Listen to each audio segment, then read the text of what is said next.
오늘 함께 살펴볼 하나님의 말씀은 시편 109편입니다. 시편 109편은 제가 이렇게 읽었듯이 여러분들이 아멘하기도 껄끄럽듯이 저주의 기도가 포함되어 있는 개인적인 탄식시입니다. 시편 중에는 이 시인을 괴롭히고 비방하고 대적하고 고통스럽게 하는 원수들에게 하나님의 심판과 저주를 내려달라는 이러한 저주의 시편들이 종종 있습니다. 여러분들 이렇게 시편을 읽다 보면 아니 다윗도 이렇게 믿음 좋은 다윗도 자기를 괴롭히고 비방하는 사람들에게 저주를 내려달라고 하는 저주의 기도를 읽을 때 여러분들 가끔씩 놀라기도 하시죠? 야, 그래서 이렇게 기도해도 되는 건가? 라는 그런 생각. 때로는 다윗도 이런 기도를 다 했네? 라고 하면서 읽을 때가 있습니다. 우리가 이러한 저주의 시편을 찾아서 읽어보는 것도 우리가 유익이 되고 또 공부가 됩니다. 저주의 시편은 시편 35편 1절에서 8절과 26절에 있고요. 또 시편 58편 6절에서 9절, 시편 59편 11절에서 15절, 그리고 시편 69편 22절에서 28절, 그리고 오늘 본문인 시편 109편 6절에서 20절, 그리고 시편 139편 19절에서 22절, 이런 시편들이 저주의 기도를 포함하고 있는 시편들입니다. 그 중에 오늘 본문도 조금 이따 살펴보겠지만 그 한 군데만 찾아보겠습니다. 시편 35편을 한번 찾아보죠. 저주의 시편이 이런 거구나. 시편 35편 1절부터 좀 보시겠습니다. 시편 35편 제가 읽겠습니다. 1절부터 여호와여, 나와 다투는 자와 다투시고 나와 싸우는 자와 싸우소서. 방패와 손 방패를 잡으시고 일어나 나를 도우소서. 창을 뺏어 나를 쫓는 자의 길을 막으시고 또 내 영혼에게 나는 내 구원이라 이르소서. 내 생명을 찾는 자들이 부끄러워 수치를 당하게 하시며 나를 상해하려 하는 자들이 물러가 낭패를 당하게 하소서. 그들을 바람 앞에 겨와 같게 하시고 여호와의 천사가 그들을 몰아내게 하소서. 그들의 길을 어둡고 미끄럽게 하시며 여호와의 천사가 그들을 뒤쫓게 하소서.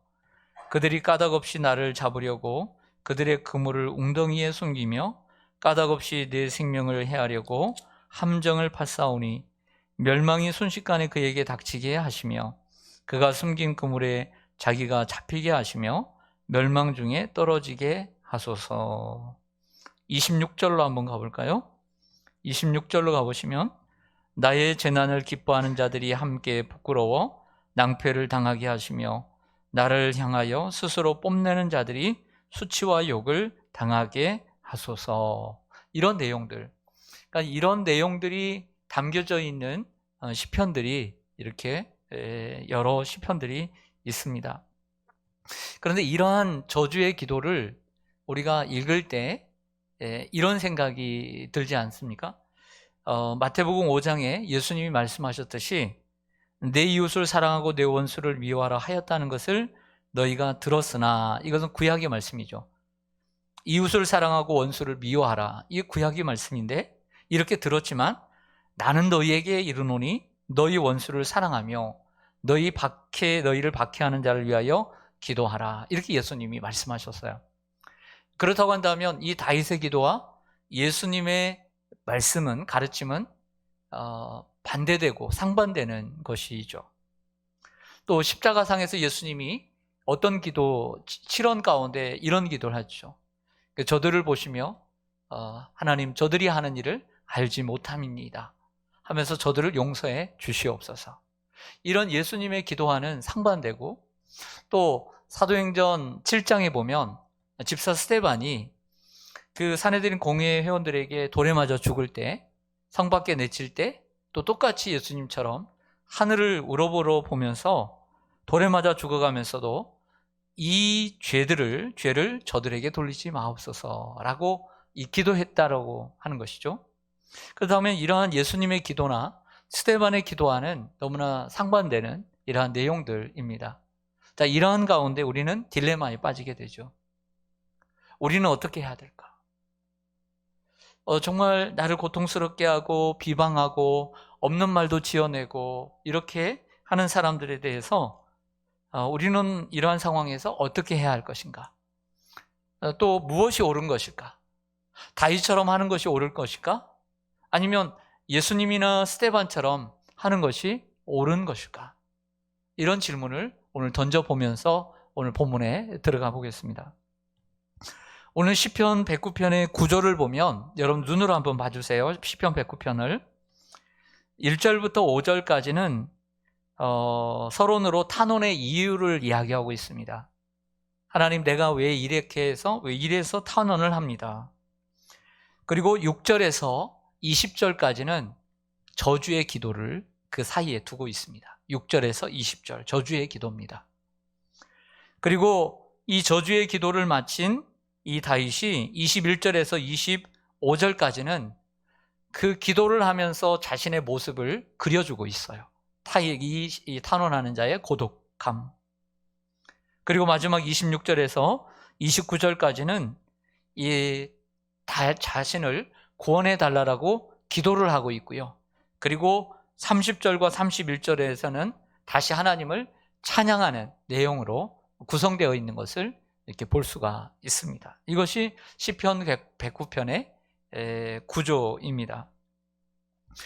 모든 것을 다 살펴볼 수는 없고요. 먼저 그러면 왜 이런 탄원을, 이런 기도를 하게 되었는지 그 탄원의 이유를 한번 보겠습니다. 2절과 3절을 한번 가보시죠. 2절과 3절에 보면 그들이 복수입니다. 그들이 악한 입과 거짓된 입을 열어 나를 치며 속이는 혀로 내게 말하며 또 미워하는 말로 나를 두르고 까닭없이 나를 공격하였음이니이다. 이것입니다. 이것이 자기가 당한 고난에 대한 이유이죠. 근데 사실 구체적으로는 나와 있지 않아요. 자기를 비방하고 핍박하는 이들이 누구인지 말하고 있지는 않아요. 그리고 그렇게 자기를 비방하고 핍박하고 괴롭히는 이유가 무엇 때문인지도 나오고 있지 않아요.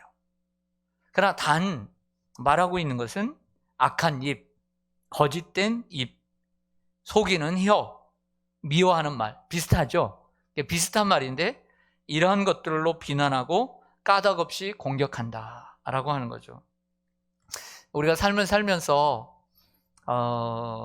공격하기보다는 공감하는 삶을 살아야 되는데 때로는 공감하지 못하고 공격하는 삶을 살 때가 참 많이 있죠. 그런데 이 저주의 기도 가운데 자주 나오는 단어가 있다면 까닭없이입니다. 제가 좀 전에 읽었던 시편 35편의 1절부터 8절에 보면 까닭없이라는 단어가 2번이나 등장했던 것을 아실 것입니다. 그러니까 이러한 저주의 기도에 자주 등장하는 단어가 뭐냐면 까닭이 없어요. 까닭없이. 그래서 오늘 본문에도 보면 까닭없이 나를 공격하였다. 이렇게 또 까닭없이라는 말을 하고 있는 거죠. 분명한 것은 이 다윗이 이렇게 괴로움을 당하고 있는 것은 그들이 입으로, 말로, 혀로 악담하고 대적했다는 것은 분명한 것 같아요. 그래서 저주의 이 간구 마지막 20절을 한번 보시겠습니다. 저주의 간구 20절에도 보면 이는 나의 대적들이 곧 내 영혼을 대적하여 뭐하는 자들이, 악담하는 자들이 여호와께 받는 보응이니이다. 그러니까 지금까지 이러한 저주가 나에게 악담하고 나를 대적한 자들이 받을 보응이다 라고 하면서 저주의 기도를 끝맺고 있는 그 구절입니다. 다윗은 그들을 가리켜 대적들이라고 얘기를 했고 또한 자신의 영혼을 대적하고 악담하는 자들이라고 표현을 하고 있습니다. 이 글에서 대적들이 거짓말과 속이는 말, 또 다윗을 악담하고 조조하고 핍박하고 괴롭혔던 것으로 보입니다. 그러나 다윗은 이러한 상황 가운데 어떻게 나아갔느냐가 정말 중요한 것 같아요. 어떻게 나아갔을까요? 오늘 설교의 제목처럼 나는 뭐 할 뿐이라? 기도할 뿐이라. 이렇게 말을 하고 있습니다. 4절과 5절을 보겠습니다. 4절과 5절 우리 같이 한 목소리로 읽겠습니다. 시작. 나는 사랑하나 그들이 도리어 나를 대적하니 나는 기도할 뿐이라. 그들이 악으로 나의 선을 갚으며 미워함으로 나의 사랑을 갚아싸우니. 아멘. 나는 사랑하나 그들이 도리어 나를 대적하니 나는 기도할 뿐이라. 이런 말씀들은 이렇게 읽다 보면 암송하고 싶은 그런 말씀인 것 같아요. 제가 어릴 때 신앙생활을 했던 시골교회에 2년 된 선배님이 있는데, 나중에 들어보니까 저와 같이 목회를 하는 목사님이 되었다는 얘기를 들었어요. 근데 사실 저는 이제 그분이 고등학교 3학년, 저는 이제 고등학교 1학년 때 만나고 이렇게 만남의 기억이 별로 없는 것 같아요. 그래서 그 이름을 알고 있으니까 요즘 코로나 시대에는 교회들이 유튜브를 많이 올리잖아요. 그래서 잠이 안 오는 날, 제가 뭐 아하수에로 왕도 아니고요. 잠이 안 와서 유튜브에 그분의 이름을 쳐봤어요. 그랬더니 딱 나오는 거예요. 딱 한 분 나오더라고요. 이름이 특이하거든요. 저희 옆 동네들은 다 소씨가 살았어요. 그래서 했더니 그분이 딱 나오는 거예요. 그분의 교회는 따로 있고, 그분이 이제 특별 집회에 초대를 받아가지고 이제 꿈의 교회, 그분이 이제 감리교 신학을 하셨더라고요. 감리교 신학을 하셔서 그 감리교 꿈의 교회에서 이제 초대를 받아가지고 특별 예배 강사로 오셨는데, 알고 보니까 참 훌륭하시더라고요. 성경이 한 3만 절 되거든요. 신구약에서 1189장 한 3만 절 되는데 6,000절을 외운대요. 6,000절을. 그래서 한 5년 전부터 성경을 암송하기 시작했대요. 성경을 암송하기 시작했는데, 그렇다고 해서 한 번에 외웠다고 다 외운 건 아니고요. 까먹기도 한대요. 그래서 그 교회에서 창세기 1장을 다 외우시고 요한계시록 마지막 22장을 외우시더라고요. 첫 장 외우고 끝장 외우면 다 외운 거잖아요. 어릴 때 공부도 잘했고 똑똑하고 위트가 있었는데, 지금도 보니까 일단은 외운 걸 보니까 똑똑하고 여전히, 그리고 위트가 있더라고요. 근데 대부도 아시죠? 대부도에서 담임으로 섬기고 있더라고요. 대부도의 모 교회에서. 그러면서 그분이 이제 얘기 가운데 자신이 이제 또 그런 환경이 그렇게 마련이 됐겠죠. 마련이 되고 또 하나님이 그런 은혜를 주셔서 성경 암송을 할 수 있도록 또 마음에 그런 감동을 주셔서 하셨겠죠. 그래서 하루에 5시간씩 성경을 암송을 한대요. 이렇게 제가 그 말을 듣고 도전이 되더라고요. 5시간이나? 와, 야, 5시간 기도하는 분은 들어봤는데 5시간 성경 암송, 정말 이거 또 때로는 그분의 은사인 것 같아요. 이것도 좀 적성이 맞아야지 암송하죠. 이 적성이 안 맞으면 암송 못하는 겁니다. 찬송 못하는 사람에게 찬송을 5시간 해보라고 그러세요. 힘든 일이거든요. 그분에게 딱 맞는 것 같아요. 그래서 6,000절을 암송하는 훌륭한 목사님. 갑자기 이렇게 암송하고 싶은 구절이 생각나니까 얘기를 잠깐 했습니다. 잠이 안 오셨겠지만 잠이 좀 깨셨죠? 네. 다윗은 뭔 얘기를 하냐면, 그런 그들을 향해서 다윗이 했던 반응을 생각해 보자는 거죠. 나는 사랑하나 도리어 그들은 나를 대적하니 나는 기도할 뿐이라. 다윗이 했던 것은 2개입니다. 사랑하는 것과 기도하는 것이었던 거죠. 그들이 악으로 다가와도 선으로 갚았고, 그들이 미워해도 사랑으로 대했다는 것을 보게 됩니다. 로마서 12장, 여러분들 잘 아시는 로마서 12장 17절 이하에 보면 이 말씀 기억하시죠? 사도 바울이 이런 얘기합니다. 악을 악으로 갚지 말고 친히 원수를 갚지 말고 하나님의 진노하심에 맡기라. 악에게 지지 말고 선으로 악을 이기라. 제가 좀 요약해서 중요한 내용만 뽑아서 말씀을 드렸습니다. 사실은 이것이 예수님의 정신이고 이것이 사실은 복음의 정신이거든요. 이러한 복음의 정신을 이 부분에서 배우지 않았나라는 생각을 하게 됩니다. 이런 말이 있습니다. 들어보셨는지 모르겠지만 내가 좋으면 모든 사람이 다 좋아 보인다. 내가 좋으면 모든 사람이 다 좋아 보인다는 말이 있습니다. 하지만 다 그런 것 같지는 않습니다. 때로는 내가 좋아도 그렇지 않은 사람들이 있기 때문이죠. 내가 아무리 선하게 대하려고 노력해도 까닭없이 나에게 악하게 대하려는 사람들이 있기 때문입니다. 물론 모든 사람이 연약하기 때문에 아무리 나는 좋게 대했을지라도 혹시 상대방이 감정을 상하는 일이 있을 수 있고요. 혹은 내가 아무리 잘해도 자존심이 상처를 받을 수 있고요. 혹은 내가 아무리 선하게 대해도 손해보는 일이 있어서 그럴 수 있다고 봅니다. 이럴 때 직접 용서를 구하고 화해를 요청하면 받아줘야 되는데 안타깝게 막무가내인다면 참 난감하죠. 다윗은 이 시를 지을 때 아마 그 전이었던 그 후든 왕이입니다. 사실은 정치라는 게 쉽지 않습니다.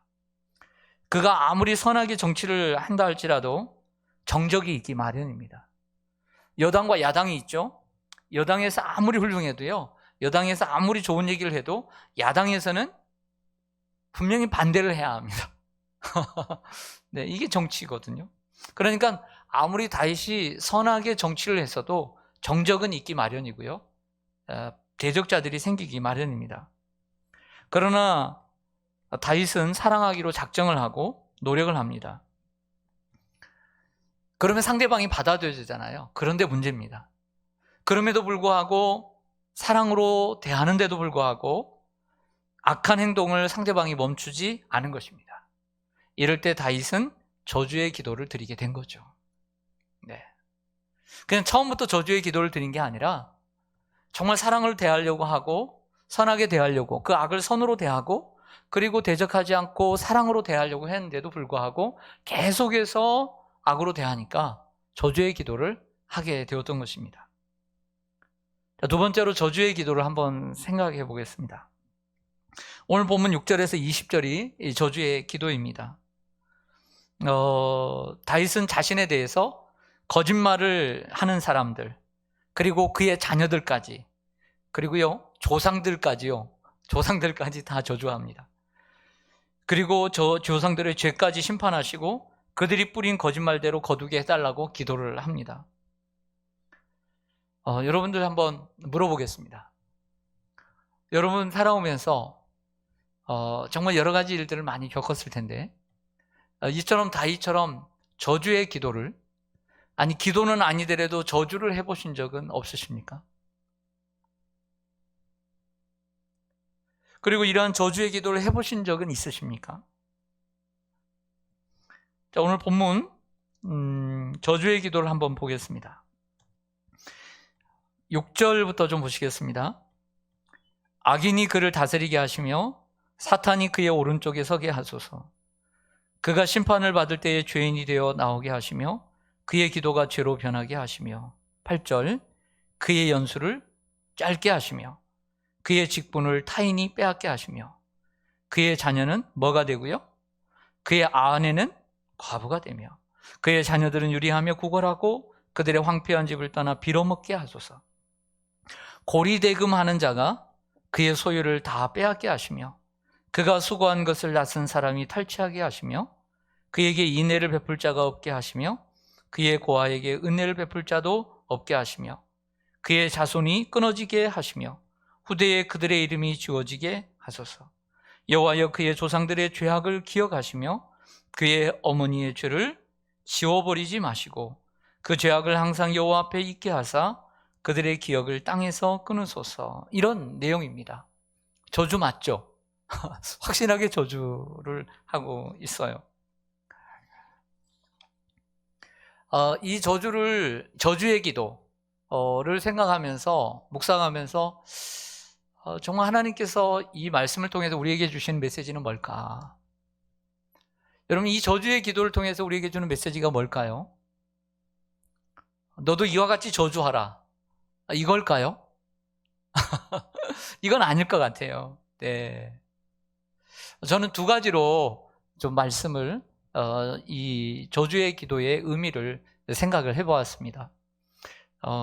먼저는 인간의 연약함입니다. 다윗도 엘리야도 우리와 성정이 같은 사람이죠. 연약하다는 것을 보여주고 있는 시편이다. 여러분들 강해요, 연약해요? 네. 강해요? 네, 연약하죠. 여러분들이 아무리 선을 행해도 악으로 대하는 대적에 대하여 원수처럼 여기고 저주의 기도를 다윗이 오늘 하고 있는 거죠. 여러분들 생각해 보세요. 이런 생각이 있습니다. 다윗이 저주의 기도를 했습니다. 이렇게 저주의 기도를 하면서 머릿속으로는, 마음속으로는 이것이 옳은 기도라고 생각했을까요? 아니면은 그런 기도라고 생각을 했을까요? 다윗의 생각, 이 저주의 기도를 하면서도 다윗의 머릿속에는 이것이 옳은 기도라고 생각했을까요? 틀린 기도라고 생각했을까요? 괜찮아요. 틀려도 되니까. 네. 아니면 여러분들이 경험이 있으면 경험을 토대로 그 경험을 긁어내가지고 한번 생각을 해보세요. 내가 그 기도를 할 때, 내가 이렇게 기도를 해도 되나? 하면서, 이건 올바르지 않은 기도인데? 하면서 했는지, 아니면 그것도 생각 안 하고 했는지, 여러분들의 경험을 끌어내서 한번 얘기해 보세요.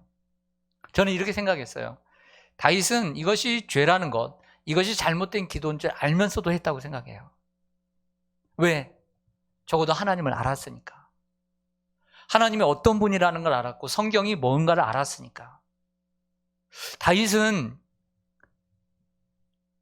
언약궤를 옮길 때 처음 실패를 했습니다. 그런데 3개월 후에 다시 옮길 때 성공을 했죠. 옮기는 방법이 잘못됐다는 것. 성경을 읽었다는 얘기예요. 성경을 알죠. 우리도 하나님을 믿게 되고 또 성경을 공부하고 복음이 무엇인가, 복음의 정신이 무엇인가를 우리가 공부를 했습니다. 신앙생활을 해오면서. 그러니까 적어도 무엇이 옳고 무엇이 그르다는 것은 그 정도는 안단 말이에요. 그러니까 내가 그런 기도를 하면서도 이것이 옳은지 그른지는 적어도 알 수 있다는 것이죠. 다윗뿐만 아니라 우리도.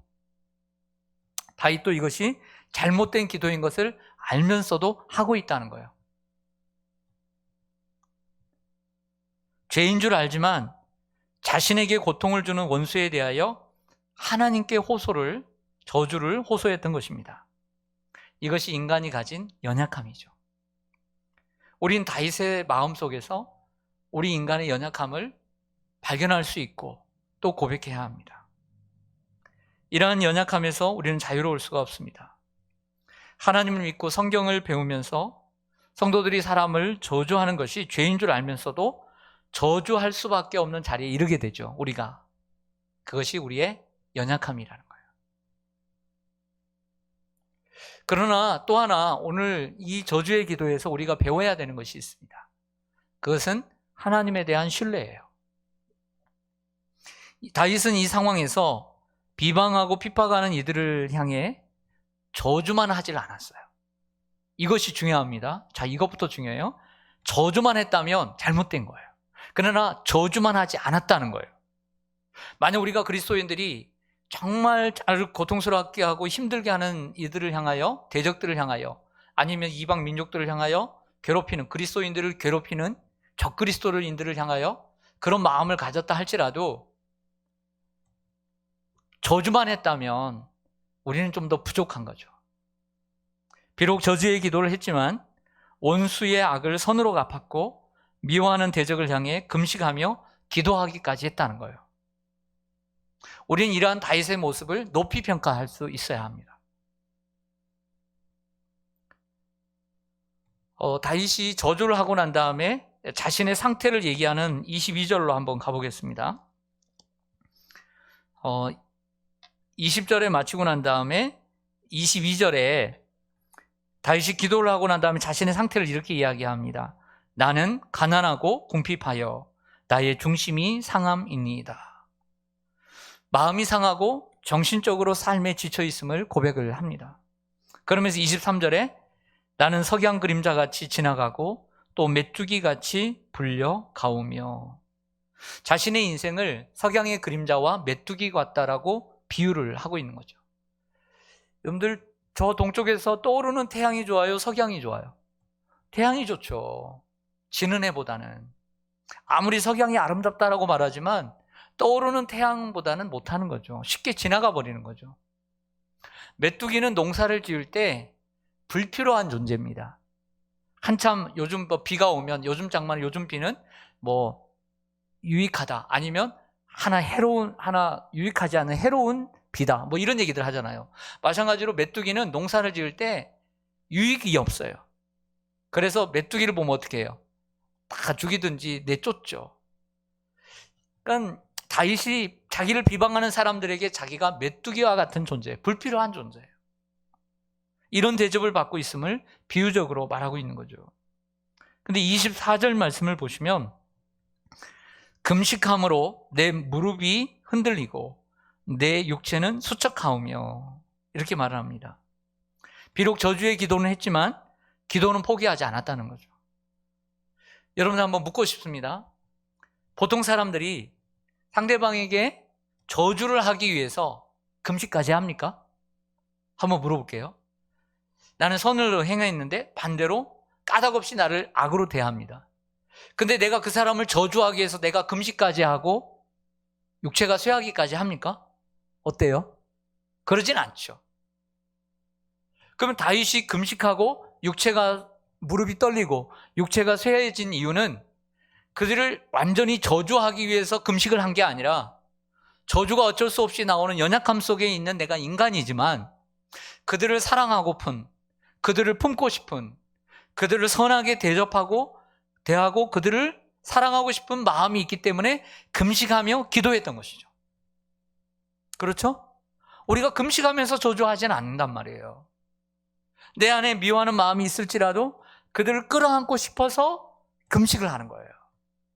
그 마음을 바꿔달라고, 그 마음을 움직여달라고, 아니면 내 마음을 움직여달라고 금식하는 것이죠. 이것이 다윗의 위대함이에요. 우리는 다윗의 이러한 모습을 높이 평가해야 합니다. 만약 여러분들이 누군가에 대해서 괴로움을 당했을 때, 아픔을 당했을 때 그들을 저주하는 것은 쉬워요.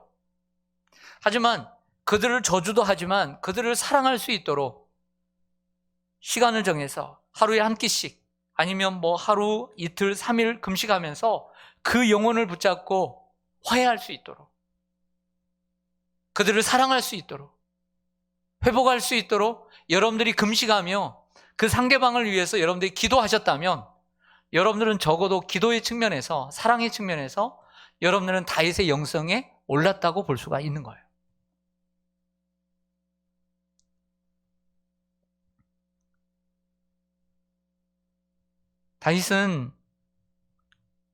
다윗의 오늘 이 저주는요, 독백이 아니었어요. 자, 이 차이점입니다.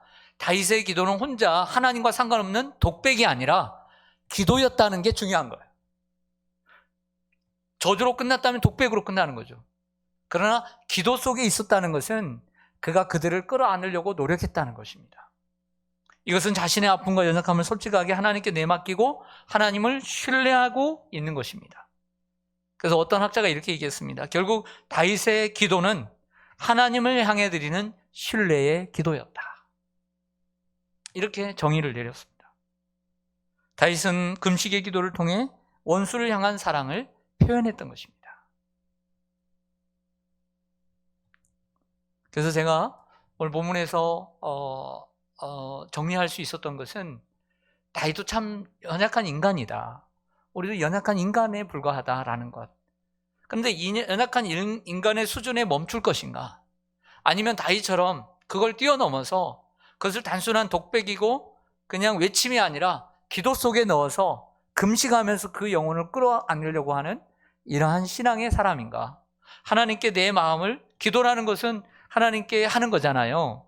하나님이 나에게 직접 말씀하시지는 않잖아요, 사실. 그렇죠? 네? 제가 이렇게 얘기하는 것처럼. 하지만 하나님이 듣고 있다고 생각하고 믿고 우리가 구하잖아요. 그럴 때 내 마음에 있는 것을 토로하잖아요. 그래서 하나님 앞에 솔직하게 오늘 구한 거예요. 솔직한 거예요. 하나님 앞에 숨김이 없었던 거예요. 사람 앞에는 이 말 못하죠. 그러나 하나님께는 솔직하게 이 말을 하고 싶었던 거예요. 그러나 거기서 멈추지 않고 그 영혼들을 사랑하고 보듬으려고, 그들은 대적하지만 악을 선으로 갚으려고 노력해갖고 기도하고 사랑하려고 했던 것이죠.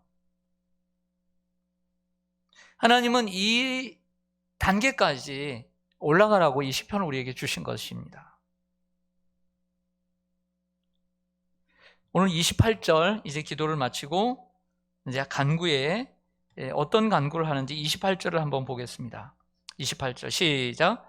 그들은 내게 저주하여도 주는 내게 복을 주소서. 그들은 일어날 때에 수치를 당할지라도 주의 종은 즐거워하리이다. 아멘. 좀 뭐가 믿는 구석이 있는 것 같아요. 내게 저주하여도 주는 내게 복을 주소서. 따라서 하겠습니다. 그들이 내게 저주하여도 주는 내게 복을 주소서. 아멘. 네. 20세기 위대한 지도자 중에 한 명이었던 영국의 윈스턴 처칠이라고 하는 수상은 연설 가운데 이런 말을 했습니다. 우리는 흔들리지 않을 것이고 지치지도 않을 것이며 비틀거리지도 않을 것이고 실패하지도 않을 것입니다. 다시 한번요. 우리는 흔들리지도 않을 것이고 지치지도 않을 것이며 비틀거리지도 않을 것이고 실패하지도 않을 것입니다. 처칠의 인생 역정을 보면 참 어린 시절에 결코 행복하지 않았습니다. 어른이 되었어도 항상 위기와 도전이 나날이었습니다. 평범한 사람이 아니었잖아요. 그러다 보니까 얼마나 위기가, 다윗과 같은 위기가 많았겠습니까? 다윗은 바람달란 없는 삶을 살았다는 것은 왕이 되기 전이나 된 후에나 늘 대적들이 옆에 있었다는 얘기거든요. 처칠도 많이 괴로움과 방해들이 많았습니다. 조그마한 일에 넘어질 수 있고요. 대적들도 있고요. 그러나 결코 지치지 않고 포기하지 않았습니다. 흔들리지 않았고 지치지 않았습니다. 그래서 처칠은 포기를 친구로 삼지 않았습니다. 한번 따라하겠습니다. 포기를 친구로 삼지 말자. 할렐루야. 다윗은 악한 자의 비방과 핍박으로 좌절했습니다. 우리같이 연약한 인간이죠. 다윗은 처음에는 그들을 사랑하려고 했지만 그들의 배신을 보고 저주까지 합니다. 이것이 인간의 가진 약점이죠. 그러나 다윗은 이 일을 놓고 금식하며 기도했고 하나님께 맡겼습니다. 다윗은 악한 자들의 비방과 핍박으로 좌절하기도 했지만 포기하지는 않았습니다. 그리고 오직 하나님만 바라보며 정의의 하나님께서 심판해 주시기를 기도하고 자신에게 복 주시기를 기도했던 것이죠. 여러분, 적어도 우리가 믿음의 조상 아브라함의 자손이라면 아브라함 같은 정신을 가지고 있어야 될 줄로 믿습니다. 너는 본토 친척 아비집을 떠나라. 내가 너로 복이 되게 하리라. 그러면서 창세기 12장 3절에 유명한 말씀을 하시죠. 들어보세요. 너를 축복하는 자에게는 내가 복을 내리고 너를 저주하는 자에게는 내가 저주하리니 땅의 모든 족속이 너로 말미암아 복을 얻을 것이라. 할렐루야. 예, 하나님께 이런 믿는 구석이 있어야 돼요. 그 누군가 나를 저주하여도 하나님이 대적하실 것이고 이런 믿는 구석을 가지고 살아야 될 줄로 믿습니다. 그러므로 어려움이 있을 때 여러분들 좌절하거나 넘어지거나 그리고 포기하지 말아야 합니다. 비록 이 땅을 살면서 선을 행해도 비방을 받을 때가 있습니다. 그럴 때 너무 낙심하거나 좌절하지 마십시오. 때로는 너무 고통스러울 때 저주도 하십시오. 어머, 네, 네. 그러나 하나님께만 솔직한 마음으로 하십시오. 그러나 혼자 독박으로 접근하지 마십시오. 하나님께 맡기면서 솔직하게 말하십시오. 그러나 결코 저주로 끝나면 안 됩니다. 저주로 끝나면 안 됩니다. 하나님, 그럼에도 불구하고 내가 선으로 악을 이기게 하시고 하나님 사랑으로 맞서 싸우게 하여 주시옵소서. 오늘 4절의 말씀 읽고 마치겠습니다. 오늘 4절 시작. 나는 사랑하나 그들은 도리어 나를 대적하니 나는 기도할 뿐이라. 아멘. 네, 기도하겠습니다.